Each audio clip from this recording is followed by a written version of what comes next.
esta ocasión hemos invitado a Juan Machín, quien es cofundador y director del Centro Cáritas de Formación para la Atención a Farmacodependencias y Situaciones Críticas Asociadas. Te damos la bienvenida, Juan, y gracias por aceptar la invitación a compartir aquí con nosotros tus experiencias y conocimientos al respecto. Hola, pues muchas gracias por la invitación. Juan, quisiera que nos explicaras cómo surge y en qué consiste el trabajo del centro que tú diriges. Pues mira, el centro surge de la experiencia de varias organizaciones. Es una red de organizaciones, de hecho, que después se constituye ya legalmente.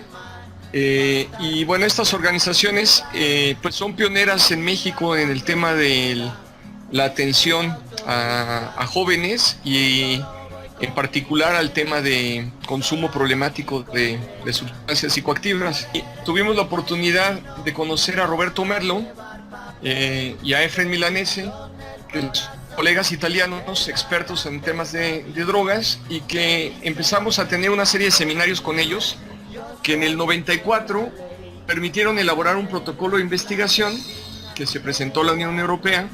Entonces todavía no era Unión Europea, pero bueno, los antecedentes, la Comunidad Económica Europea, claro. y que nos apoyan para desarrollar esta investigación, y a raíz de eso pues vemos la conveniencia de crear un centro de formación como a partir de esa, para seguir haciendo investigación, pero también como para capitalizar y poder aprovechar los resultados de la investigación. Entonces ese es un poco como los antecedentes del centro. Por otro lado, para la gente que no tiene idea sobre la terminología pues de política de reducción de daños, en tus palabras, ¿cómo pudieras explicar en qué consiste dicha política y por qué cobra importancia en la actualidad? Claro. Pues mira, tradicionalmente ante la alarma social también que genera el consumo de sustancias psicoactivas, pues ha habido como dos grandes respuestas. Una que es la reducción de la oferta, que es toda esta lógica de guerra contra las drogas, que busca destruir los cultivos, perseguir a las personas que comercializan, encarcelar a las personas que consumen. Entonces toda esa política de reducción de la oferta, que está muy vinculada a la guerra contra las drogas. Por otro lado está la lógica de reducción de la demanda de drogas, que el objetivo es la abstinencia, donde si la gente no consume, se busca que siga sin consumir. Entonces es toda la lógica de prevención. Y por otro lado, si alguien ya consume, que deje de consumir, que es la lógica del tratamiento.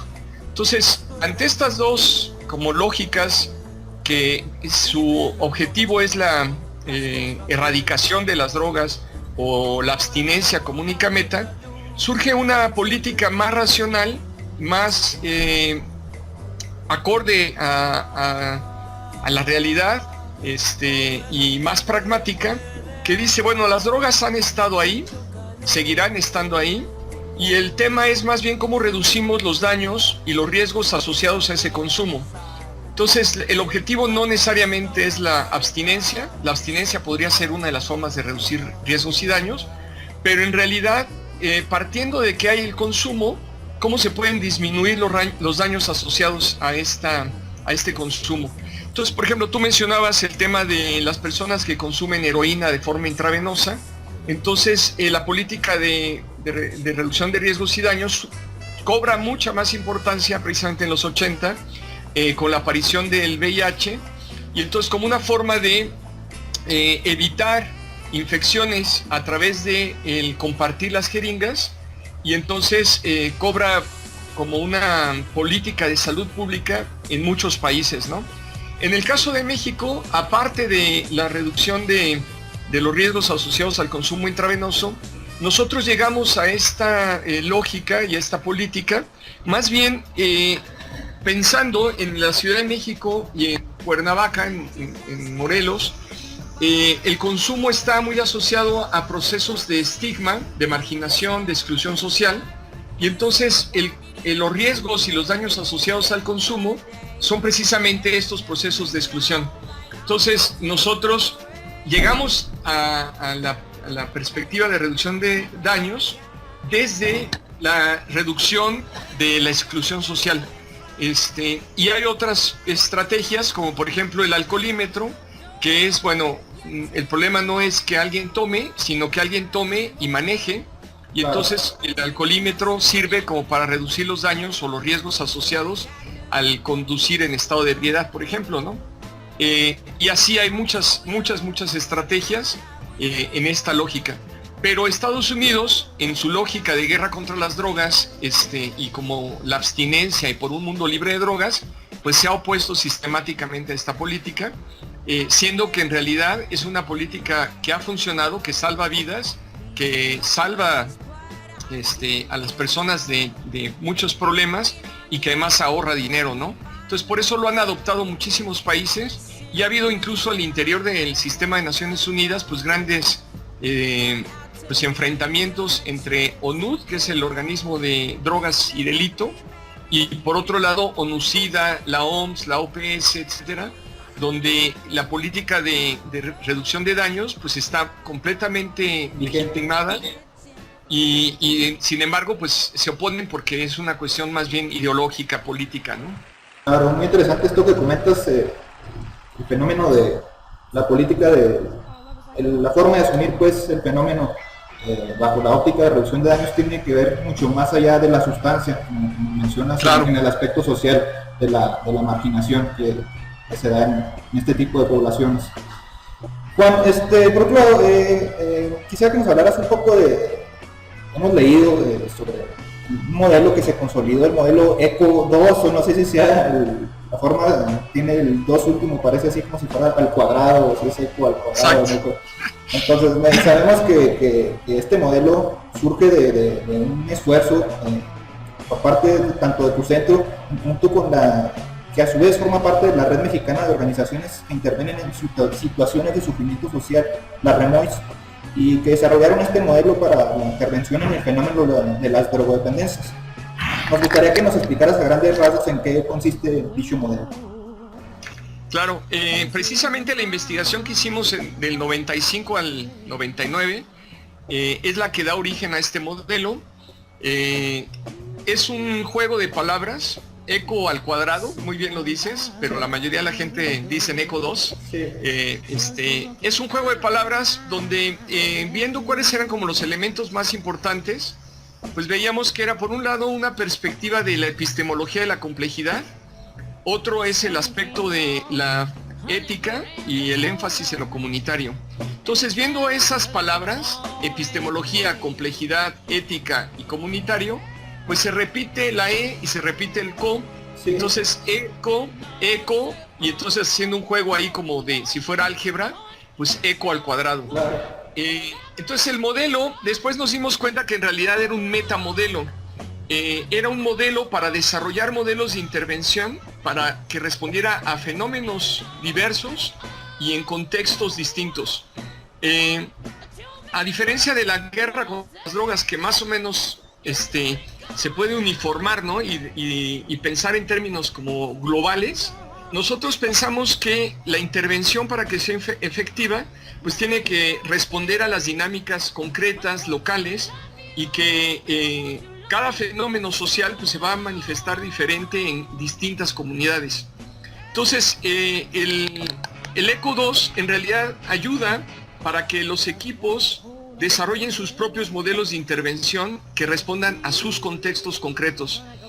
Y también nos dimos cuenta que no solo servía como para trabajar el tema asociado al consumo de sustancias, sino que se empezó a experimentar con otros fenómenos como personas que vivían en situación de calle, el tema de violencia de género, personas adultas mayores, migración, el tema de explotación sexual comercial, adolescentes en conflicto con la ley, etc. Entonces, el ECO 2 se volvió más bien como un marco teórico metodológico para desarrollar modelos de intervención en muchos fenómenos de sufrimiento social, que así le llamamos, donde el sufrimiento social es precisamente algo que es construido socialmente, y entonces no es un sufrimiento, vamos a decir, personal, que obviamente tiene que ver con las personas, sino que es un sufrimiento que se construye socialmente.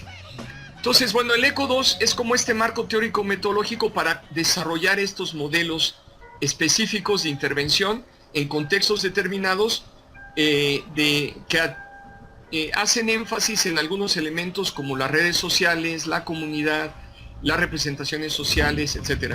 Entonces, el ECO 2 es como este marco teórico donde la epistemología de la complejidad es como el eje que nos ayuda a acercarnos a estos fenómenos como lo que son, como fenómenos hipercomplejos que no pueden ser entendidos desde una sola disciplina, como la antropología o la sociología o la psicología, Claro. sino que son fenómenos transdisciplinarios, ¿no? Tenemos que hacer uso de los aportes de las diferentes disciplinas, pero a final de cuentas, pues tenemos que rebasar como los límites, las fronteras disciplinarias y abordarlos desde una perspectiva de la complejidad. Entonces, la epistemología de la complejidad es lo que nos permite articular esos saberes, mucho desde una teoría de modelos, donde cada disciplina no es sino un modelo que construimos o un sistema de modelos para entender parte de la realidad. La parte de la ética, porque muchas de las intervenciones pues no respetan derechos humanos, la dignidad de las personas, se ve a las personas como objetos, y entonces nosotros decimos, no, se tiene que respetar la dignidad de las personas, siempre la relación va a ser de sujetos o entre sujetos, ¿no?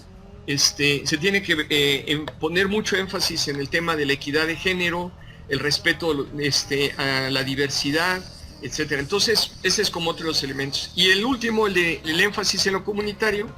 Nosotros pensamos que la mayoría del sufrimiento social es construido en las comunidades.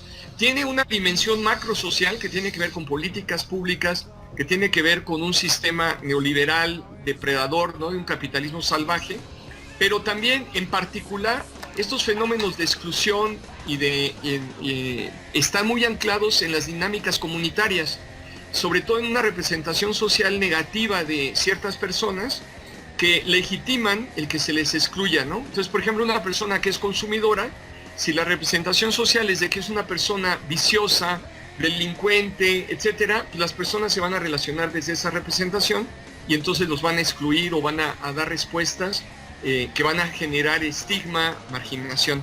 Entonces, el ECO 2 es como este marco teórico metodológico que permite entonces diseñar esas estrategias de intervención para disminuir sobre todo los procesos de exclusión social, cambiando las representaciones sociales, dinamizando las redes de las comunidades, cambiando las dinámicas comunitarias, y bueno, eso es así como en una forma muy sintética el ECO 2. Muy loable, Juan, este tipo de intentos por materializar pues este tipo de formas de intervención social, y esto que mencionas también muy interesante, el hacerlo interdisciplinario, porque pues considero que es también uno de los vicios de la academia en cualquier disciplina de la que se trate, que se trata de explicar todo desde el punto de vista de esa ciencia. Juan, por último, considerando todos estos pequeños grandes avances que se han logrado, como el metamodelo ECO 2, ¿consideras que las organizaciones de la sociedad civil dedicadas a la intervención, pues en este caso, como tú mencionas, de forma general en el sufrimiento social, en este caso de la atención a los farmacodependientes, han logrado metas relevantes en el contexto nacional, y qué retos enfrentan este tipo de organizaciones como a la cual tú perteneces en el futuro? Sí, yo creo que ha habido cambios muy importantes desde diferentes niveles, ¿no? Obviamente en la vida de personas, cuando no sé, una familia que tiene una problemática de consumo viene y trabaja con hogar y lo resuelven, pues obviamente es un impacto muy valioso, o todo el trabajo de prevención, de reducción de daños que hacen, por ejemplo, CEJUV, o el trabajo con población de calle que hacen varias organizaciones. O sea, el impacto en la vida de las personas es fundamental y es la base. Sin embargo, bueno, podemos ir subiendo hasta llegar al tema de incidencia en políticas a nivel internacional. Por ejemplo, este año se estuvo discutiendo muchísimo ya a nivel mundial para un cambio de la política de drogas, que ha sido un fracaso, y que entonces, bueno, cada vez ha habido más voces críticas, y muchas de ellas desde la sociedad civil para que haya este cambio. Y se han logrado avances. No ha sido todo lo que se ha querido, pero se han logrado avances. A nivel de la política nacional se han tenido avances muy importantes. Por ejemplo, nosotros hemos peleado desde hace muchos años pues, la necesidad de que haya una regulación de los centros de tratamiento, ¿no? O sea, los anexos, las granjas, donde el Estado no lo cierra porque no da una oferta, no tiene una respuesta, y entonces, pues antes se hacía como de la vista gorda, cada vez más con las denuncias, con la presión, pues han ido como viéndose obligados a dar una respuesta a eso, y en ese sentido, por ejemplo, pues se logró que existiera un directorio. O sea, hace 15 años ni siquiera se sabía qué organizaciones había, dónde estaban, nada, ¿no? Entonces, bueno, al menos un directorio, después un diagnóstico de los centros de tratamiento. Se empezó también ya procesos de formación, de capacitación, de sensibilización a nivel de estos centros. Se logró que se financiara, porque también el Estado, con su locura de la guerra contra las drogas, pues desperdicia muchísimos recursos en el ejército, en aviones, en tonterías así, pero no invierte realmente ni en prevención, ni en tratamiento, ni en reducción de daños.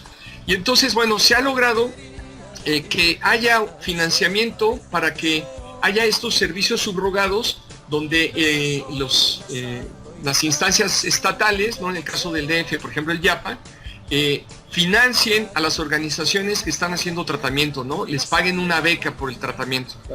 Entonces son cambios muy importantes. Otro ha sido la constitución precisamente, por ejemplo, del YAPA, surge a partir también de procesos de la sociedad civil, donde hay una ley, ¿no? Que especifica cuál debe ser como la lógica de la atención. Y en ese sentido, la inclusión de la perspectiva de reducción de riesgos y daños ha sido muy importante. O sea, en el caso del YAPA y de la ley del DF, de la Ciudad de México, ya incluye esa perspectiva desde la misma ley. Que te digo, tradicionalmente se venía resistiendo el gobierno mexicano a esta perspectiva por presiones del gobierno de Estados Unidos, pero finalmente se ha ido incluyendo. Por ejemplo, en la norma oficial 028 se incluyó transversalmente toda la lógica de reducción de riesgos y daños, a pesar de la oposición que había para que se incluyera, ¿no? Entonces, en la revisión de la norma del 99 ya se incluyó esta perspectiva de una forma transversal. Entonces son avances. Por ejemplo, hubo un documento muy importante que hizo CONACYDA en su momento con el CONADIC, como un documento de posición en relación con la perspectiva de reducción de daños, precisamente vinculado al tema de consumo de intravenoso, donde la participación de organizaciones, sobre todo de Ciudad Juárez, de Tijuana, fue fundamental, pues para fundamentar, para tener como los elementos prácticos, los datos y las experiencias concretas de que una política de reducción de daños era necesaria y cuál era como la perspectiva adecuada. Entonces, tanto esta alianza del CONACYDA con organizaciones como Compañeros y otros del norte, sobre todo del país, pues permitieron que se hiciera este documento de posición que es fundamental. Entonces son avances que se han ido logrando. Por ejemplo, el Constrúyete, que fue una respuesta también de la sociedad civil a la locura de Calderón de querer meter la lógica de guerra a las drogas a las escuelas preparatorias, ¿no? A los bachilleratos, a las escuelas de educación media superior, donde se logró parar eso de que era la operación mochila, el antidoping, etcétera, toda esta lógica persecutoria de las y los jóvenes. Y entonces más bien se hizo un programa nacional que todavía hoy existe, que ha ido cambiando y ha tenido sus altibajos, pero que de entrada permitió quitar esa lógica y más bien propuestas donde se potenciara el crear mejores ambientes, donde no se excluyera a los jóvenes, donde se buscara que no hubiera deserción, donde se mejorara el ambiente escolar, la vinculación entre organizaciones sociales y las escuelas, y además se dio una articulación muy interesante entre gobierno federal, gobiernos locales, organismos de Naciones Unidas como PNUD y organizaciones sociales. Y bueno, entonces fue un programa nacional pues que ha sido pues, bastante importante y que fue producto precisamente de una gestión y de una incidencia en políticas pues, de organizaciones, muchas de ellas de la REMOIS, pero también de la RIE, ¿no? La Red de Instituciones Especialistas en Juventud, y que bueno, generaron este diálogo con el gobierno federal y después bueno, todo el diseño del programa, ¿no? Y la implementación. Entonces, tanto del diseño como de la implementación de una política pública, en este caso para la educación media superior, pues también fue producto de organizaciones sociales, ¿no?